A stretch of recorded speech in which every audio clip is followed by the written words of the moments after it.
Page 24. In 1917, the Bolshevik revolution came to Russia, and the curtain came down on one of the great sagas of Jewish history. The Russian Jew would never be the same again. The Russian Jewish community, warm and throbbing, the cream of world Jewry, was irrevocably changed. The land that brought forth such fertile Jewish mind as Rabbi Eliyahu of Vilna and Rabbi Yitzchak Elkanan, the land in which sprang up the Torah centers of Voloshin and Slobodka, the country where the spirit of Zionism flowed to give life to the bones of Herzl's dream, and which saw such burning Jewish leaders as Jabotinsky, Ushishkin, and Pinsker, the land of the very warm and beautiful Jewish masses who were oppressed by poverty but uplifted by their faith, who dreamed their Jewish dreams, lived their Jewish lives, and died in a Jewish embrace, the Russia of the cheder, school, and the Pripyat fireplace, where young little Jews learned their alphabet in preparation for taking upon their little backs the yoke of the kingdom of heaven. The place where Jews in their poverty never turned away a Jew who was poorer than they and whose prayers were so poignant as to reach as high as the throne of glory and pierce the curtain of iron that separated the Almighty from his suffering children. This was the Russia that was irrevocably destroyed in 1917. In its place there arose the kingdom of Marx and the fiefdom of Lenin. Communism had come to Russia, and all Jews would soon understand its full impact. From the beginning it was clear that Judaism, as all other religions, would be hunted down and eradicated.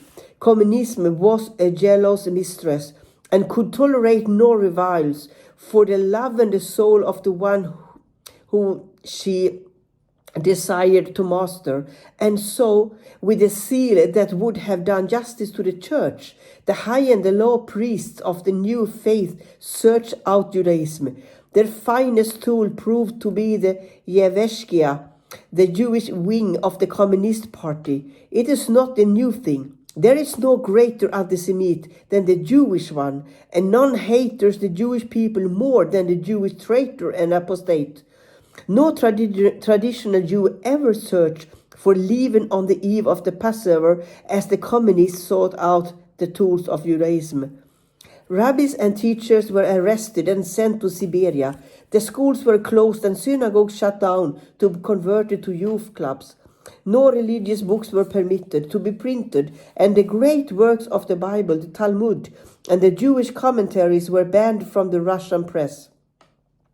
Those who had prayer books watched over them as over precious stones, and in the absence of religious calendars, Jews had to find some other means of learning when their holidays occurred. With no religious schools and with private teaching of Judaism forbidden by law, the greatness that had been Russian Judaism began to wither and die. The rabbis grew grey and the elders older still. State schools mocked and scorned Judaism, and the Jewish history was distorted. Moral wedges were driven between parents and children, and religious tradition and practice were cruelly derided and hunted down. The holidays were attacked as tool of bourgeois nationalism, intended to install a separatist spirit into the Jews. They were condemned as hindering production plans and violation work discipline since the Jew did not labor on those days. The Passover was singled out for special assault since it oriented Jews to thinking of the nationalism and of next year in Jerusalem. Circumcision, centered to Judaism, was attacked as a barbaric rite, and the bar mitzvah as an attempt to spiritually disfigure the young boy. Those who attended synagogue were barred from any meaningful advance in Soviet society and were subject to harassment and taunts. Jewish parents watched with broken hearts and crushed spirit as the children were torn from the bosom of the people and sacrificed to strange gods in mute fulfillment of the awesome biblical warning. Thy sons and thy daughters shall be given unto another people, and thine eyes shall look and fail with longing for them all the day long, and there shall be no might in thine hand. Deuteronomy 28 and 32.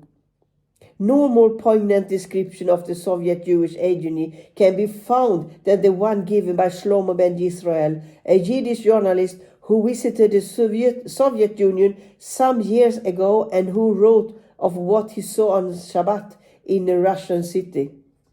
But many of the older Jews cling to their faith with a strength that surpasses all understanding. Once in a synagogue in another Russian city, I heard a tremulous voice behind me. Reb Yid, don't turn around. Keep your eyes on your Siddur and pretend to hear nothing. I have to talk to someone. Out of the corner of my eye I saw an old man, his face covered by the prayer shawl draped over his head. Leaning against his lectern, he spoke in a voice choked with tears. He had lost his whole family, his wife, his children, his relatives, all except one son who now had a young son of his own named Volodenka. Until he was 5, Volodenka had accompanied his grandfather to synagogue. When he started school, his teacher forbade the students to attend church or synagogue, but the boy was so devoted to his grandfather that he went anyway until one day a classmate reported him. The teacher punished him, humiliated him in front of the class, and issued a stern warning. Since then, Volodenka has not dared to go to synagogue. The years passed. 6 months ago, 8 Gentile boys attacked Volodenka and beat him up, shouting, "Shid! Let's kill the dirty Shid!" Since then, the boy has been full of fears.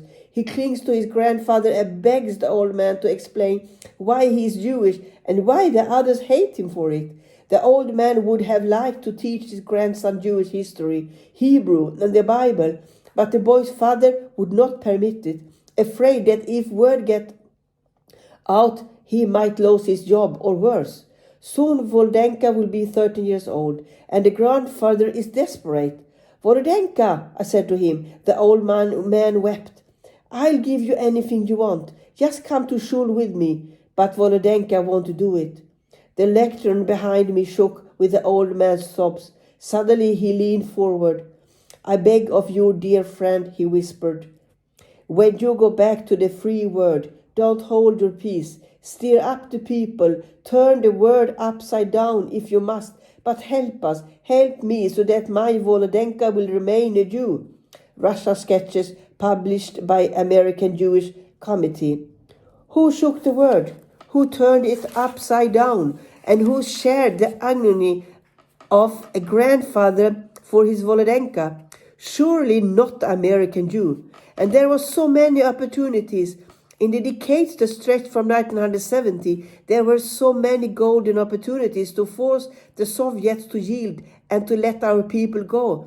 When the Soviets needed engineers and technicians in the 1920s, when Stalin sought recognition from Roosevelt in the 1930s, and when in desperate need of a second front, they sent the Jewish anti-fascist committee here to propagandize for support in the 1940s. Does anyone recall or grasping this opportunity to demand that Moscow's wants be withheld until they pay the Soviet Jewish price?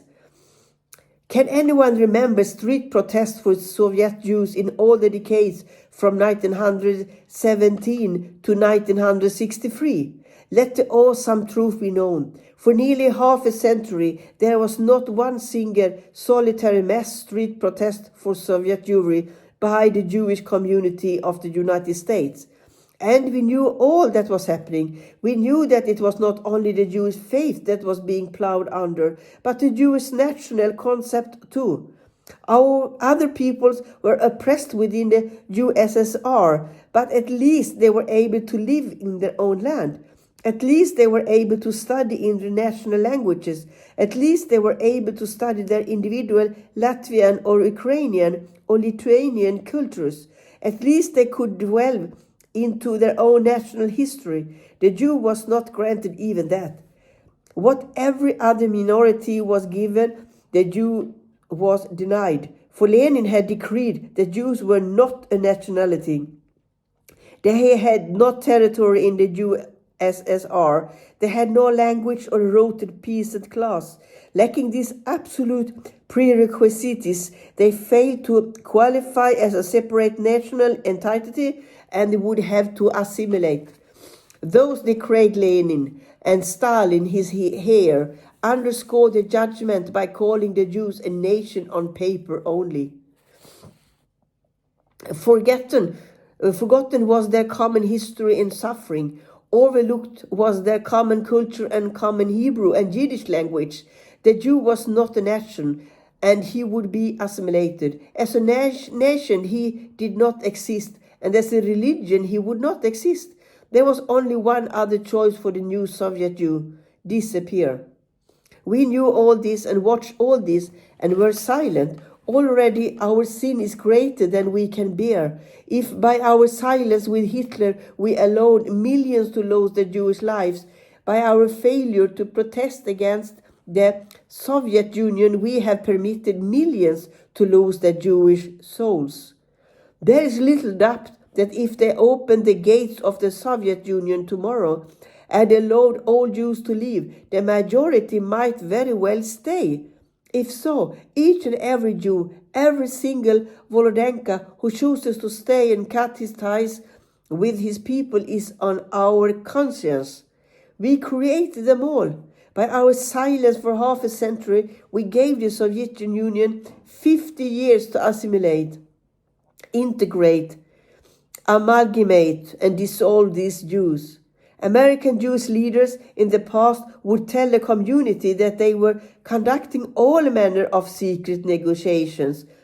Perhaps this was true, but they lacked the sense of urgency needed to succeed, and they were conducted with the kind of respectability that is doomed to fail. Messages to the State Department and infrequent visits to the White House were the weapons of the Jewish establishment. From the outset, they were tepid and grotesque failures that had no chance of success and whose obvious impotence brought forth no other, more desperate reaction by these leaders. Indeed, when rebel types and young people demanded that more be done, they were silenced with the eternal warning: you will only make things worse. And in the end, whatever protests first began and whatever street demonstrations were first started were the products not of the Jewish establishment, but of young Jews and mavericks who broke with the policy of silence. They were immediately condemned by the major Jewish organizations before they proved that their way was the only one to shake a word on behalf of Volodenka.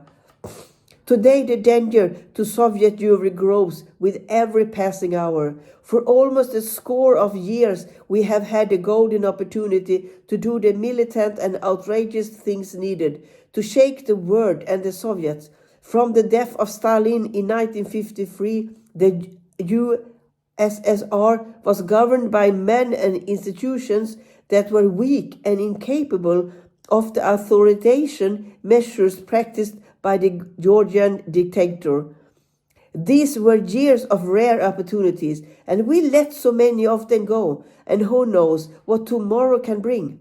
We forget so easily, we whose word is encompassed by our own little problems, which assume for us such awesome proportions.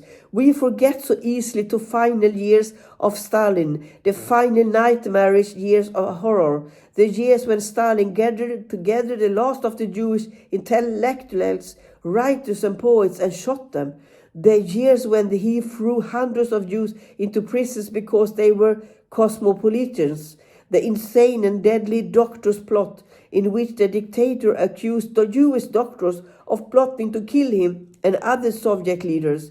Those were the years when Stalin drew up lists of hundreds of thousands of Jews to be sent to Siberian camps for his own version of the final solution. They were the years when Jews dared not travel too far from their homes for fear that the secret police might come in their absence and take away their families. They were the years when Jews kept suitcases packed, filled with necessities, and waited for the knock on the door. God was good to Soviet Jewry, and Stalin died. But what of tomorrow? Who but the eternally trusting and eternally proven wrong lemming pacifist can vote for the end of Stalinism? A time of increased Western isolationism and growing indications of a free world's unwillingness to fight is a time for adventurism and brazenness. A time of lessened need of world public opinion is a time of growing totalitarianism. And for the Soviet Jew, there is something else. For him, there is a growing logical probability of physical punishment and assault. There is a miracle today within the Soviet Union, and we have observed it with our own eyes. 25 centuries ago, the prophet Ezekiel was shown a field filled with dry Jewish bones and was asked, "Can these bones live?" We have seen the answer. They can and they do. The dry and sterile and dead bones of the young Soviet Jews have come to life, defying all logical and rationality in their defense of the Kremlin. Denied an opportunity to study their Jewish religion and heritage, they go to the Moscow synagogue to dance on Simchat Torah, the holy day of the rejoicing with the law. Most do not know what they sing. They only know that it is a Jewish and those beautiful. That is enough for them. Having been robbed of any chance to learn their history and the national culture, they now demand to go to the land that the Kremlin calls fascist, racist, and aggressor. Having been tyrannized and subjected to national cultural genocide, they stand and shoot to their oppressors. Up against the wall, Mother Russia. And what does the Kremlin see as it watches tens of thousands of young Jews dance the Jewish dances and shout, "Long live Israel"? It sees Soviet citizens shouting their praises of fascist. State-host pilots shoot down Soviet pilots because Jewish pilots are better than the Russians. And it cannot long stand for such a thing. And what does the Soviet dictatorship see when a young Soviet Jew enters the Ministry of Interior's MEIR office that distributes exit visas for Israelis? It sees a young Jew applying to go to Israel because he has an aunt in Haifa and cannot live without seeing her. But it knows full well that he has other aunts in Moscow. And what he really yearns for is to be free in his land, to be a Jew with his own people. And it cannot long abide this. And is it therefore so improbably that the angry and violent Russians, whose basic Jewish hatred has been held back only by weakness and need for the support of worldwide public opinion, will in some future date explode in a physical assault on Soviet Jews?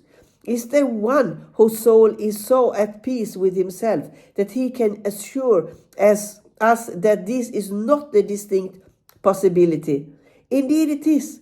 And because it is, we have no time. We have not the luxury of time to call international conferences and fly hundreds of Jewish leaders, thousands of miles at the cost of hundreds of thousands of dollars in Jewish money, merely to sit for 3 days and emerge with a resolution declaration solidarity with Soviet Jewry. We have no time for such nonsense and precious little future opportunities that we can fritter away on foolishness.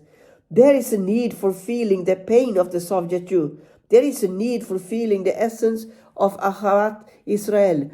There is an obligation to do outrageous things, and there is a hollow duty for Jewish leaders to do today the things they did not do in the past for Soviet Jews and the things they failed to do for the 6 million. There is a need because there is no time, and we cannot repeat this too many times. On the contrary, it is incumbent upon us to shout it from the rooftops and to din it into the ears of all who would hear or not hear. There is no time. Another Holocaust could well approach, and we are pitifully silent, woefully inept. So once again, we must ask this question: why? Why were we silent 30 years ago as Hitler's hand choked our brethren to death? Why have we been so silent in all these years when the Kremlin had snatched Jewish souls away? And why are we so pitifully timid today when a potential destruction may well face our Soviet Jewish brethren? Why has the terrible fleet of tortured Jewish prisoners within Arab lands brought forth only a deafening silence? We must learn the answer of or face a horror that will allow our own souls and consciences no peace all the days of our lives. Moral bankruptcy of the Jewish establishment. But there is more. There is more to the moral paralysis of the Jew and of his failure to speak out for his needy and suffering brothers and sisters. It is not only from abroad that the cry of a Jew is unanswered. In the United States too, there are ever-growing problems that beset Jews and that we and our Jewish leadership refuse to recognize, elevate, or solve. Consider the American Jewish problems we have allowed to fester and the domestic Jewish agony we have allowed to go unrepaired, as we have led our own insulated and sheltered lives, as we have concentrated on our own limited and personal ambitions, as Jewish organizations and leaders have spent so much time and effort on so many other peoples and other causes.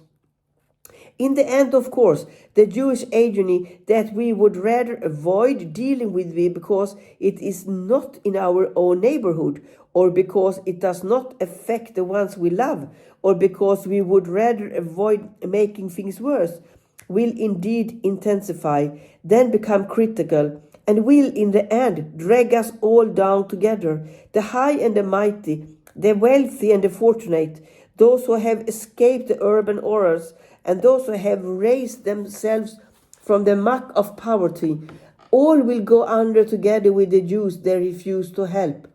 But this is small consolation as we consider carefully all the Jewish problems over which our American Jewish prestigious organizations have presided while spending our Jewish money and expending our Jewish energies for everyone else. There is Jewish poverty in the United States. It is, of course, true that the most Jews are Rothschilds and international bankers, but there are some who are poor. In New York City, the third largest poverty group is that of the Jews.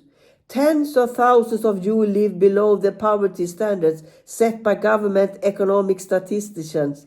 In the urban inner city and so-called ghetto areas live thousands of Jewish families who daily fight poverty. Orthodox and Hasidic Jews with large families and small incomes eke out a living of factory workers, manual laborers, and low-paid civil servants. Many of them cannot escape their identity any more than the blacks or Puerto Ricans or Kinakos. The beard and the black frock make them easy prey for job discrimination, and there is no one to fight for their rights. Government small business loans are reserved for other minority groups, not them. But who cares? Who cares enough to see to it that poor young Hasidic Jews are giving the benefit of the same kind of tough legal aid when it comes to job discrimination as we have offered to others? Who cares enough to challenge the discriminatory practice of limiting business loans to others and not Jews? Where are all the Jewish organizations who rush pell-mell to be amicus curiae, friends of the court, for every group and every cause? Jews also need friends in the court. Jewish groups can find lawyers for so many causes. Let a Christmas tree go up in the municipal lawn of a small Wyoming town, and a battery of establishment lawyers will be prepared to go to court with their legion hatchets. Let the government announce that the Christmas stamp is contemplated, and the establishment will leap to the defense of secularism. For all this nonsense, attorneys can be found. For the Jewish needy, the lawyers have no time. Those who continually prick our conscience and sear our souls, for other oppressed peoples are noticeably silent when the oppressed chattel is a Jew. Our Jewish social conscience leaders have chastised and criticized us, thundered at and admonished us. We have been told that we are sinners and have been called upon to do penance.